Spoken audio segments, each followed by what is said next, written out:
Sebelum melanjutkan, jangan lupa subscribe dulu, terima kasih. Bab 350, aku akan mengambil semuanya. Ketika Duan Ren duduk, dia tidak dapat menahan diri untuk tidak melirik sekilas ke arah Feng yang di belakang Huang Xiaolong, tubuhnya yang besar tersembunyi sepenuhnya di bawah jubah hitam berkerudung yang besar.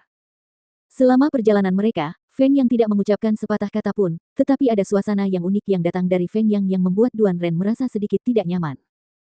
Suasana ini adalah sesuatu yang alami, yang membuat Duan Ren bertanya-tanya tentang latar belakang pengawal Huang Xiaolong. Namun, Huang Xiaolong tidak mengatakan apa-apa dan bukan hak Duan Ren untuk bertanya. Seperti Duan Ren, kedua penjaga lama Institut Duan Ren juga penasaran dengan identitas Feng Yang, tetapi terlepas dari banyaknya kemungkinan yang terlintas di benak ketiga orang itu, mereka tidak akan pernah membayangkan bahwa Feng Yang sebenarnya adalah makhluk dari dunia lain, hantu. Dalam sejarah panjang dunia roh bela diri, hanya Raja Hantu pada era itu yang mampu menaklukkan hantu. Malam berlalu dalam keheningan, tanpa kata-kata. Matahari pagi terbit dari ufuk timur, sinarnya yang terang menebarkan kabut pagi. Yang mengejutkan Duan Ren adalah api esensi sejati menyala sepanjang malam tanpa memerlukan bahan bakar pembakaran, tidak berubah. Ketika semua orang berdiri, bersiap untuk melanjutkan perjalanan mereka hari itu, Huang Xiaolong mengambil api esensi sejati dengan gerakan tangan santai, menyimpannya kembali di dantiannya. Pemandangan aneh ini sekali lagi menyebabkan mata Duan Ren dan kedua lelaki tua itu berputar karena heran. Duan Ren menatap Huang Xiaolong, alisnya yang seperti pedang dan matanya yang jernih dan cemerlang, wajahnya yang agak terlalu menawan, dia semakin merasa bahwa dia tidak bisa melihat menembus pemuda di depannya. Ayo pergi, kata Huang Xiaolong setelah menyerap api esensi sejati ke dalam tubuhnya, dia adalah orang pertama yang terbang. Baru pada saat itulah Duan Ren pulih dari kesalahannya. Sisanya dengan cepat mengejar Huang Xiaolong. Kelompok itu terus melaju sejauh bermil-mil dengan kecepatan tinggi. 5 hari kemudian, rombongan tiba di titik paling utara Kekaisaran Matahari Terbit, kota Matahari Terbit. Saat itu hari sedang terik dan angin kencang.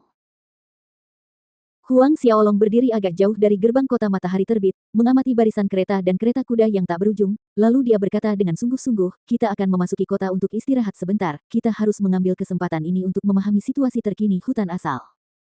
Baiklah. Duan Ren setuju. Ia juga berpikiran sama. Mereka sudah sampai di kota Matahari Terbit, tidak perlu terburu-buru untuk masuk ke hutan asal tanpa berpikir panjang. Oleh karena itu, kelompok itu pun berjalan menuju kota Matahari Terbit. Meskipun kota Matahari Terbit bukanlah kota Kekaisaran Matahari tertinggi, kota itu merupakan salah satu kota besar di kekaisaran itu. Dengan lokasinya yang strategis dan dekat dengan hutan asal, kemakmuran dan keramaiannya tidak kalah dengan kota Kekaisaran Duan Ren dalam hal apapun. Huang Xiaolong juga menyadari bahwa para pendekar alam Xiantian merupakan pemandangan yang umum di sini, orang bahkan dapat melihat para pendekar alam Xiantian tingkat tinggi di sana-sini. Bagi beberapa kerajaan, prajurit Xiantian Realm adalah pilar kekuatan, tetapi di sini, prajurit Xiantian tidak begitu berharga, sampai-sampai sebagian besar pemilik toko di sini adalah prajurit Xiantian Realm. Zhao Su, Duan Ren, dan yang lainnya juga terkejut melihat begitu banyak prajurit Xiantian Realm. Di kota Kekaisaran Duan Ren, kemungkinan munculnya seorang Xiantian adalah 1 berbanding 10.000 orang, namun di kota Matahari Terbit ini, rasionya mendekati 1 pendekar alam Xiantian berbanding 100 orang. Rombongan itu menyusuri jalan, mengikuti arus. Beberapa saat kemudian, mereka berhenti di depan sebuah gedung bernama Semut Voyage Inn. Tata letak dan ornamen Semut Voyage Inn sangat megah dan mengesankan, sehingga Unforgettable Intoxication Restaurant di Duan Ren Imperial City tampak remeh jika dibandingkan. Bisnis Semut Voyage Inn sedang berkembang pesat, dengan arus pengunjung yang tak henti-hentinya keluar masuk tempat itu, masing-masing mengenakan berbagai gaya pakaian. Dilihat dari penampilannya, sebagian besar prajurit bergegas datang karena alasan yang sama dengan mereka, reruntuhan klan naga kuno di hutan Origin. Huang Xiaolong dan kelompoknya melangkah ke penginapan. Untuk pengumpulan informasi, tempat makan seperti ini yang mengumpulkan semua jenis orang adalah yang terbaik. Huang Xiaolong mengamati lantai dasar, hampir semua dari 100 meja yang ditata terisi. Pada saat ini, seorang pelayan kecil datang untuk menyambut kelompok Huang Xiaolong.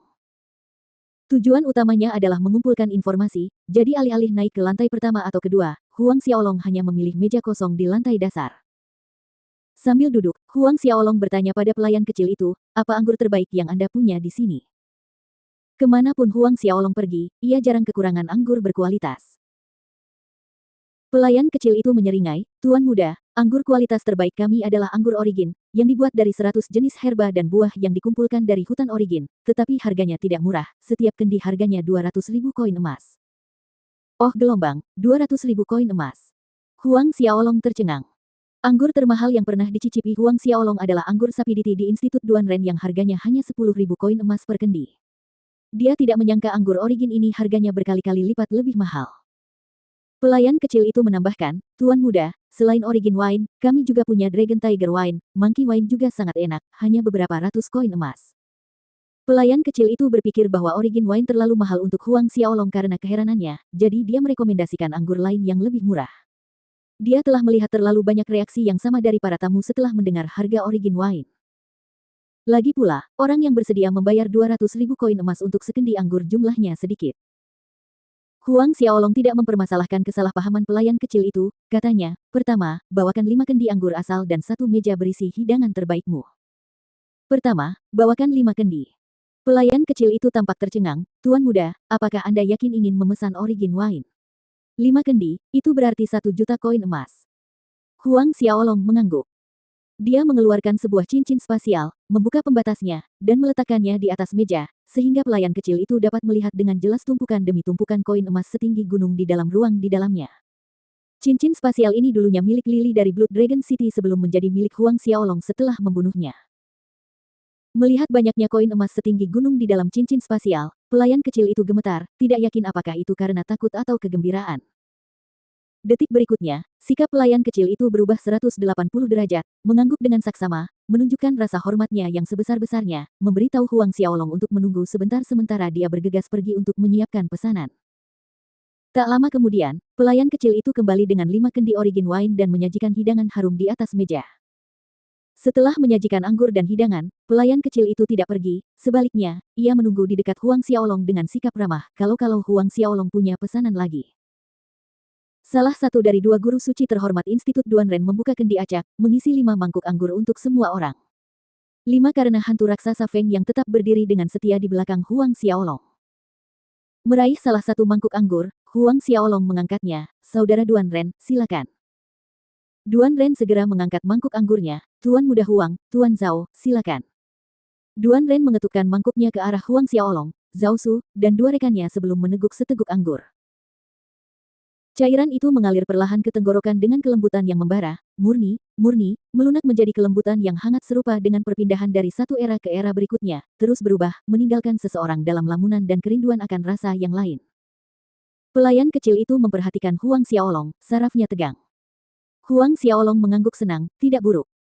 Anggur Origin ini memiliki kualitas lebih tinggi dari anggur sapiditi milik Institut Duanren. Mendengar pujian Huang Xiaolong, pelayan kecil itu menghela napas lega. "Berapa banyak kendi anggur ini yang masih kamu punya?" Huang Xiaolong bertanya kepada pelayan kecil itu.